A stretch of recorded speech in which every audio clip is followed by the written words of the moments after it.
I'll tell you that one after.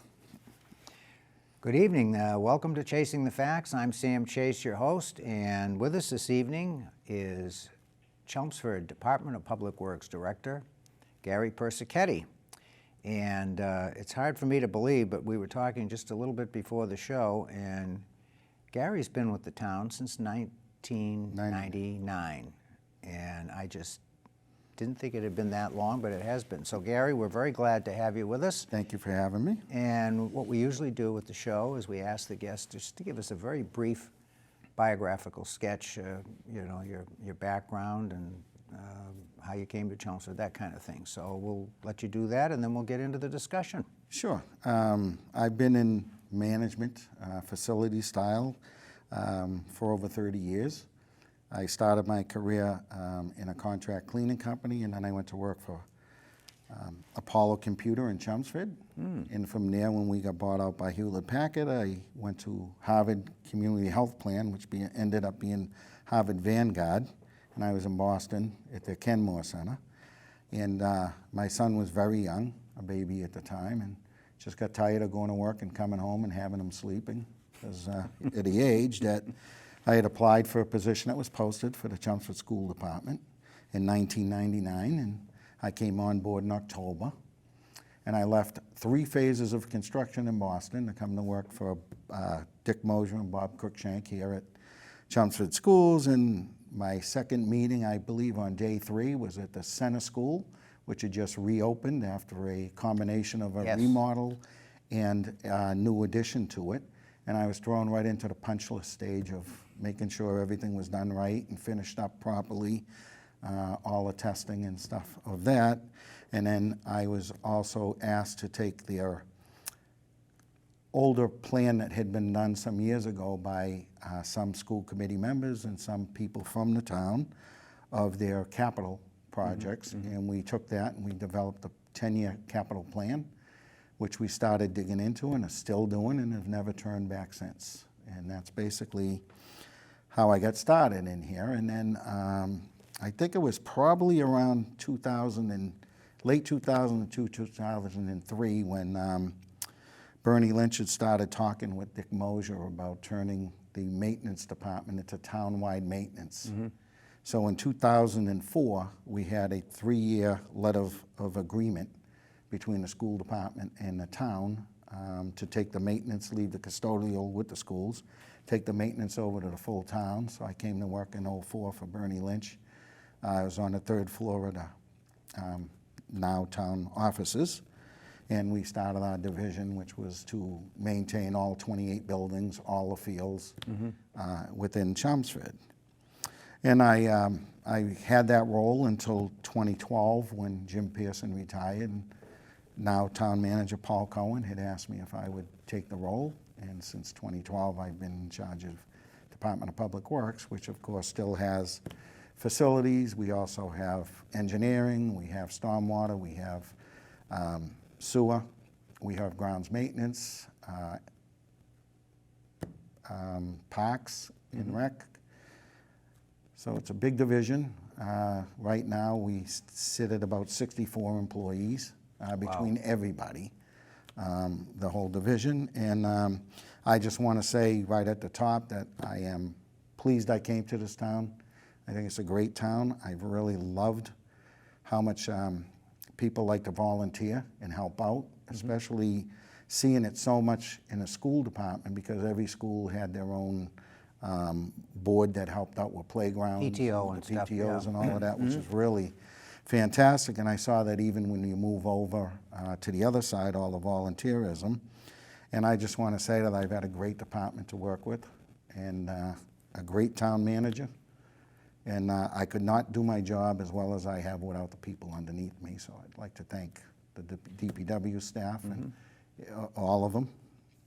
And that's great. And you've given us a very good picture of your start here and then your evolution into increasingly responsible positions. And I really appreciate what you just said about the spirit of the volunteerism in town and the cooperation and so forth, and that you've, I think, always had from whatever management structure you were working for here in town. And for those who don't know it, I think one of the reasons Gary wanted to get all that out is because he's going to be retiring very soon. Yeah. The end of May. Yes. And so we're very, very grateful to have had you. When we were talking before the show, and Gary said, well, I've been here since 1999, I just thought, wow, you know, time really flies. Yes, it does. It does. I mean, that's 23 years. Almost. You know, and I was on the Finance Committee during that whole process that you spoke about, your initiation into the system and when you were at the school, and I remember very, very well the process that we underwent. Well, some would say putting the maintenance departments together, but really you characterized it correctly. The town didn't have a maintenance department. The maintenance department, really, per se, Right. the maintenance department was the school. Exactly. And the negotiation between the town manager at the time and the school superintendent at the time was to get the school resources and add that to the maybe 1 or 2 people we had on the town side and make a real maintenance department to take care of the 28 buildings plus other assets that the town has. And it's, I think, from my perspective anyway, it's worked out very, very well.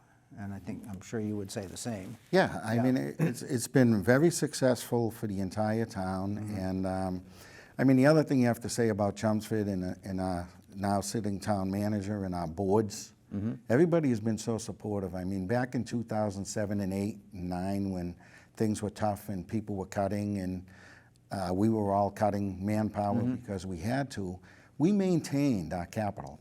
Yes. They did not veer, they did not cut it out, they did not stop it.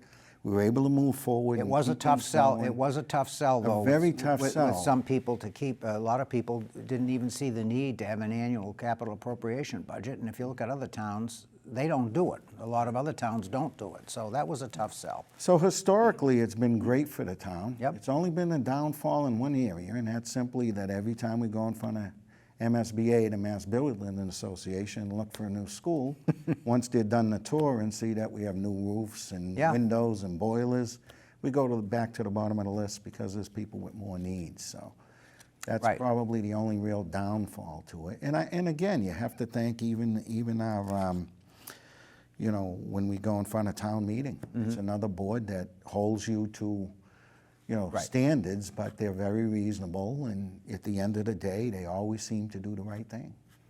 I think that's true. I would say that of town meeting. Generally speaking, they get it right. You know, sometimes it can be very, very messy, you know, and people have to have their say and so forth, but that's the system we have, and it works pretty well. I think you're right.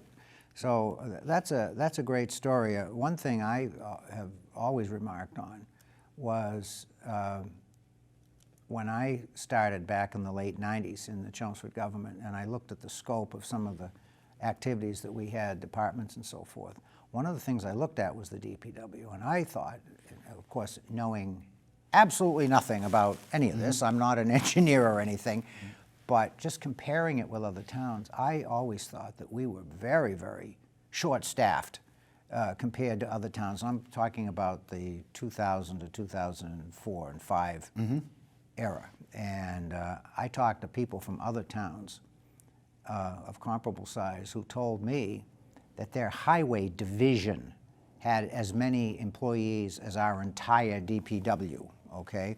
And back then, okay? But of course now, you know, you talked about the maintenance department where all those, what was it, 9 school department employees came over to the town, so we picked up those people. But it wasn't a net gain in headcount because they were already working for the town on the school side, right? So, but we've expanded in other areas as well. One thing that always kind of bothered me was when Jim Pearson was here. He was both, had your job and was also the town engineer. And I thought, the guy's doing 2 jobs. I mean, was I wrong? Am I wrong to say that? Is that what was happening? I believe at one point in time he Yeah, was. yeah. And then they brought an engineer in, but for a Right. while he was.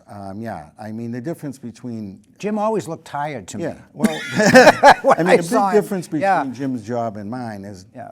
and I don't mean disrespect, Jim was DPW. There Yes. was no townwide, there was no buildings, that was all really, you know, part of he had a few buildings like the town hall. It and was a stuff, but- smaller Yeah, it was a organization. small organization that way, and this way we grew in a different, you know, way. You know, in all reality, our actual DPW department has grown, but not even close to what you would think. I think we're still only 19 deep as far as on the boots on the ground workers, plus Right. a couple of people Right. in the management. And so it's still small. What's been remarkable about our DPW itself, or the highway division, I should say, and I should be saying highway on that, not DPW, is all the work that really do accomplish. You know, roads and sidewalks are always a big issue. And with the roads and sidewalks, the fact that we do a lot of the prep, we do a lot of the work coming out to it, and then have the contractors come in and do the finish up gives us a ability to go further than other towns can that just subcontract the whole thing out. And I think that's something that's really played to our advantage through the years, giving us the ability to have the roads be maintained, you know, a little better than you would for the finances that are put forward. That also suggests to me that your staff probably is pretty knowledgeable, and maybe more so than staffs in other towns, because they do that kind of work as opposed to subcontracting everything out. They are. They're Yeah. extremely knowledgeable. We have a great superintendent, and his men under him are really good. We're on 129 right now, rebuilding the sidewalks that were originally done probably close to 30 years ago. They were in need of repair. They're not new, but where the state had just finished on the corner there by the bank, we want to take that, we're taking that up to Progress Ave and replacing all of that and getting it right. And we embarked on a project that we're helping out with that we got a $50,000 grant at for North Common. Oh. We just reset the monument, and now we're doing around that, and I believe they're going to run a parade there this year. The Memorial Day Parade? Coming up. So we need to be I always ready for lose that. track, and they alternate every year They between do. the center but and I'm not north. sure which year it was supposed to be, but I think I they can never agreed remember. because of the fact that they're going to like do the monument as part of it. So we have, Chelmsford has a lot of road miles. Yeah. And sometimes it's confusing. I get confused too. The difference between a state highway and a road that the town maintains. So maybe you could talk a little bit about those differences and the type of work that you can and cannot do as a result of those types of situations. Well, you lead right into a good point. The North Chelmsford has a committee that's been going on for now to beautify the center there, and that's a state road. So it's a harder sell. We're joining in with them. We're going to do our 25%, which is what you have to do to try to get on a tip to, you know, get them to fund it later on. The issues are there are things we can't do, you know, without involving them. Which if it was a town road, you know, we'd have a better chance to just open things up and get going on it. So that project's moving along, and we're still attending meetings and working within that percentage right now. Hopefully, we'll be going to MassDOT in the next month or so, and then hopefully get a chit number that will put us on the map for that. But it's really coming out great, and I think that'll be a nice improvement when it comes. The big difference between the roads are we can't put signage on them, we can't do crosswalks on them, we can't do anything without going back to the state where you know, we just go through the select board, the town manager, and we could do things on the other roads.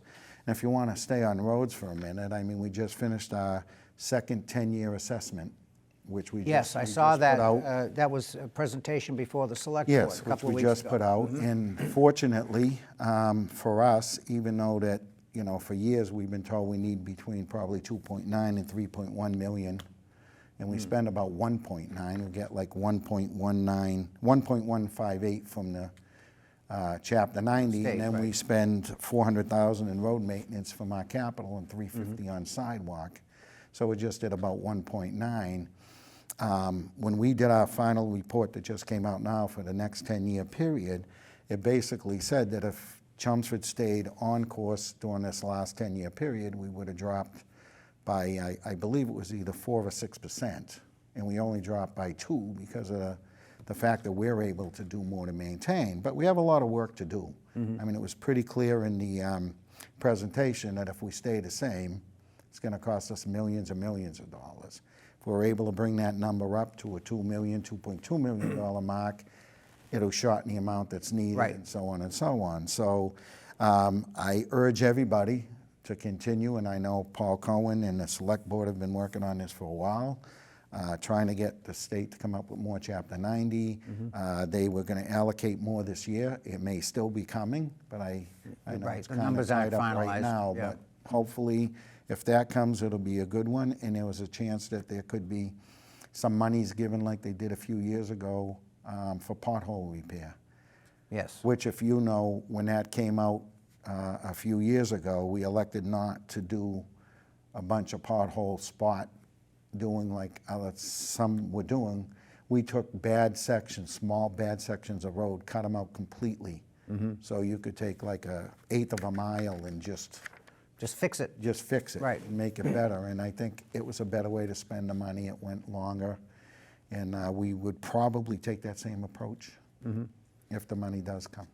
Well, that's good to hear. And of course, the takeaway from that presentation before the Select Board was that the state aid has been flatlined for 10 years, which actually is a reduction year over year because, as we all know, and as we certainly are experiencing now, the effects of inflation, or some people like to call it a devalued dollar, it's the same result. So 1.1 million 10 years ago does not have, the 1 million we get today does not have the same purchasing power as it had 10 years ago. So actually we've gotten a reduction from the state. Exactly. But at the same time, the town has kept up some funding through our capital programs and so forth. So the question is, if we can't get increased funding from the state, and we should continue to try, we need, I heard Selectman Timmons say the other day that, you know, one of her priorities was to, basically she said, and she's a very nice person, she'd never say it this way, but I would, is to get in the face of the legislators, and we'll see what happens. I don't know. We may have some opportunity there because we're going to have some new legislative faces representing Chelmsford. But I think it's important for them to do that, and we'll see what happens. But assuming that we don't get additional funds from the state, where are we going to get the extra money from the town funds? Because now you've got to really make choices, you know. We're getting, you said, what, about $400,000 a year extra from the town side? Yeah, Yeah. 4 and 3, 350. So Yeah. that's helping it. And even those numbers have grown because we weren't getting that before. Right. But they recognize what you are saying right now, Right. that we can't do that much sidewalk or that much road for that money. There's a lot of priorities in town, Yeah. and so now it now falls on the town manager, and the select board certainly has input into it, and ultimately town meeting. You know, do you want to spend an extra $500,000, which means it's going to have to be taken from someplace else? You have to make those decisions. So I don't know. Roads and potholes are pretty important to residents. You know, that's something that affects everybody because we all drive on the roads. Certainly are. And to add to that, I mean, you saw what Town Manager Paul Cohen has done along with the Select Board by adding almost $2 million, because with COVID, the year has been, years have been a lot better, and there was more money to put in, and so we're working with extra money this year, you know, to do more roads, and we'll have that same pot next year. And hate to say it, but if it's not going to come through Chapter 90, if there's monies that is left over each year, if they keep putting some of that into roads, we'll get there a lot faster. Right, right. So I mean, that's a good way to do it if you have a light year, hopefully, of other things. So on that aspect in front, I think if we were able to maintain that, we will continue to improve Chelmsford. That's good. And the sense I got from the presentation was that we may be a little bit behind some of our area towns, but not that much. I mean, we're all pretty much in the same boat. And you know, anybody who drives the roads around here, you obviously don't go from one town to the other and say, oh my, these roads are much better than Chelmsford. That just doesn't happen. It's all pretty much the same. At least that's my perception anyway. And you are right. Yeah. When we So, look at it, right. we're quite within others Yeah, I think around so. us, surrounding us. Yeah. But hopefully we can do better. So that's the road situation, and of course we all are plagued now with the typical winter potholes, and we've had to suffer with the cold patch that lasts a little while, and then you have to wait. So when do the asphalt plants crank up again? So They're going to be open on the 11th. Okay. And staying on potholes for just a minute, we did come up with a second machine, so we have 2 hot boxes now. Probably for about a month now, so we are doubling up, which is Good. better than we Good. were able to do before by having one. So that's already improved. I have to apologize to my audience. My phone rang, which is unusual. I don't bother to turn it off. You know why? Because nobody ever calls me. So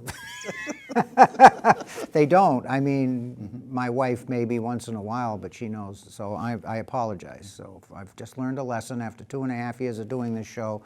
Please turn the phone off before you go in the air. So I apologize to you, and I apologize to the audience. So, but anyway, yeah, that's a very passionate subject with a lot of folks. I'd like to just move a little bit and talk a little bit about the stormwater situation, the stormwater maintenance department, which didn't exist 5 years ago. Right.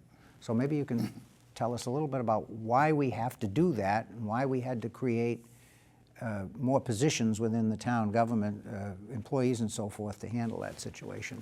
Sure. The DEP had changed the regulations for stormwater. It's like everything else, there's a process to it, so they would come up with the new regulations, everything that should be done. They send it to all cities and towns for their comments. You write back in what you think is good or bad about it, if it's doable, not doable. Some stuff gets accepted, some gets done whether you want it to or not. So when we approached the town and we're looking for our first year of stormwater, based on what was going on behind the scenes, we were able to take the first year and cut it in half with the amount of staff and everything that we asked for, because it was a little slower getting out of the gate on the regulations. But the MS4 permitting, once it changed, basically just said that impervious surfaces, okay, have to have better drainage off them. You got to watch of what's going into your waterways, and that was the problem that was happening more than anything, and they wanted those corrected. So the couple of things that needed to be done right off the bat is they wanted all roads swept no less than twice a year. Main reason for that is the salt and sand, mostly salt now, not many using sand anymore. To get that off the roads as quick as we can, not let it run down in. And then they wanted catch basins done minimum of 2 times a year, where most towns were doing 1 on average.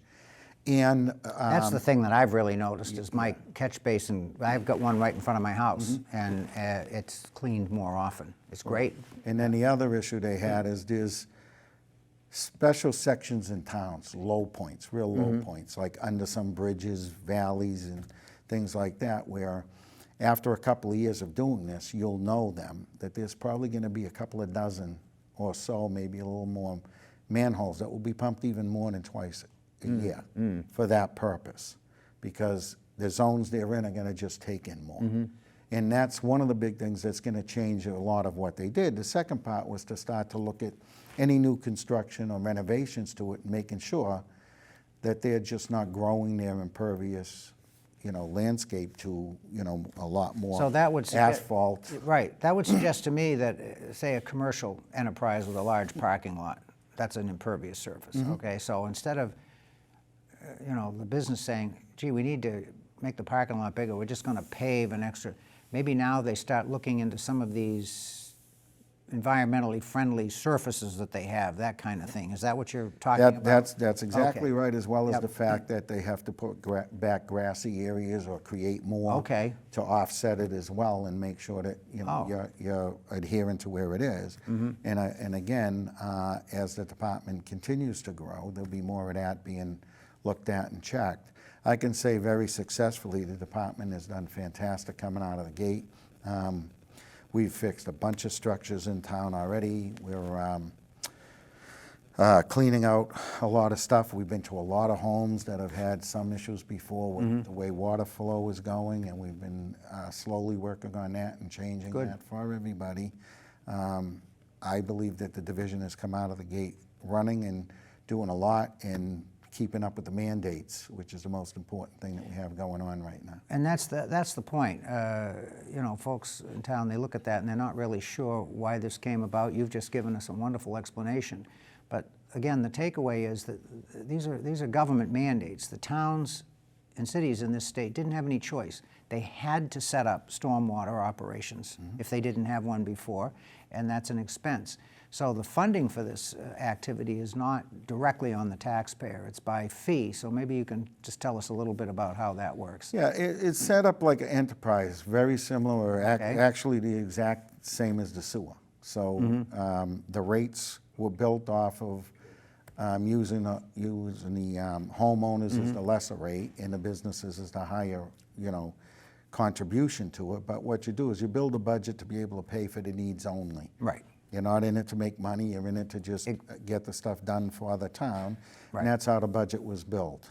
And so now what we're doing is we're gonna maintain that the way it is, and when you need a piece of equipment and you buy the piece of equipment after going to town meeting, the same thing happens. We will put that under a 10-year, 20-year buying power Yes. through the town, and makes the payments a lot smaller, which means that hopefully the rates won't continue to climb. As you know, there's no rate increases coming for this year in either Right. stormwater or sewer. No, I think it's been handled really well. So we're getting down to the wire, Gary. I told you the half hour goes Yeah, it really does. quick. You will be retiring at the end of May, and the town has already brought on your replacement. Yes. And it's Christine Clancy, who is coming to us from Lowell. She's the DPW commissioner, your equivalent position over there in Lowell. And I think it's bodes very well for the town that she's able to come on a month or so before you retire. So do you want to tell us a little bit about maybe what some of the transition activity, are you? Sure, I mean, Yep. when Christine's coming towards the end of this month, Okay. which will be really good, and as you said, I'll be here to the end of May, so we'll be able to spend a month together. I think it's going to be a great addition to the town. Number one, she's a townie as well as... That's true. They live in town, so they're very well vested here. I think she's young and can have a great career, which I think will be very nice for the town as well. We plan on, working together for that month. I'd like to really, get it introduced to everyone, even though at her level, she may not meet or deal with some of these people every day, but I mean, she should meet the principals in the schools and, the superintendent, as well as, everybody. And being a resident, she may already know Right. some of these But, folks, which yeah, is but I a mean plus. officially, Right. and then, the Becky at the library, all the people that, Right. are with us and make sure they do this. I really think that she'll add a lot to the department and hopefully continue its great success and move it forward. And I think that's very well said, and it's always a good thing when you can manage a successful transition like that, and it's good that you were able to give the town sufficient notice. Sometimes people say, you know what, I've had it, I'm gone tomorrow, and then you're caught in the lurch, but that's not what's happened here, and I think that's a testament to the basic good management practices of the town administration that, we're able to do this, and certainly your cooperation, and we absolutely look forward to Christine Clancy, her onboarding, and look forward to what her contributions will be. But I know, and speaking personally for myself, because I've always had the highest regard for you and your expertise, we will miss you, Gary. Thank you. And I want to wish you the best of retirements, and I know I'll be seeing you at some of the classic car shows. Yes, this you summer. will. You know, Yep. now that we've emerged from COVID, we're back into that That's mode. right. You got So it. thank you very much for being on the show, and we'll see you real soon. And that is a wrap for Chasing the Facts.